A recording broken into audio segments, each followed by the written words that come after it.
பையன் பெரிய இடம், பொண்ணு சிட்டில இருந்து வந்திருக்கு. அவங்களுக்கு செக்குன்னு தெரிய போதா இல்ல சிவலிங்கன்னு தெரிய போதா? அதான் கோயில் நடுவில் ஒதுங்கிட்டாங்க. அம்மா, உங்களுக்குலாம் மனசாட்சியே இல்லையா?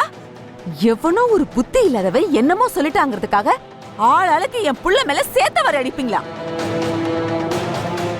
அவன் யாரு, அதுக்கு முன்னாடி அவன் என்னவா இருந்தா, அவன் வம்சம் என்னங்கிறதெல்லாம் நீங்க பார்க்கவே மாட்டீங்களா? வாய்க்கு வந்ததெல்லாம் பேசுவீங்களா? இந்த ஊருக்குள்ள எவ்வளவு பொண்ணுங்க இருக்காங்க. அவங்க யாருக்கிட்டையாவது என் புள்ள எப்பவாவது தப்பா பேசியிருப்பானா, தலை நிமிர்ந்து பார்த்திருப்பானா? எங்க வயல்ல, எங்க தோட்டத்துல, எங்க ரைஸ் மில்ல எத்தனை பொம்பளை பிள்ளைங்க வேலை பாக்குறாங்க. அவங்க யார்கிட்டயாவது அவன் தப்பா நடந்திருக்கானா? ஏதாவது ஒரு புகார் அவன் மேல வந்திருக்கா இது வரைக்கும்? அப்படி ஒரு யோகியனாதான் என் பிள்ளைய நான் பெத்து வளர்த்து வச்சிருக்கேன். அப்படிப்பட்டவன் மேல இன்னைக்கு நீங்க எல்லாம் நாக்கு மேல பல்ல போட்டு பேசுறீங்கல்ல? ஏய், இந்த ஊருக்காக, இந்த ஊர்ல இருக்கிறவங்களுக்காக அவன் எவ்வளவு நல்லது பண்ணிருப்பான். உங்க ஒவ்வொருத்தருக்கும் அவன் என்னெல்லாம் செஞ்சிருக்கான்.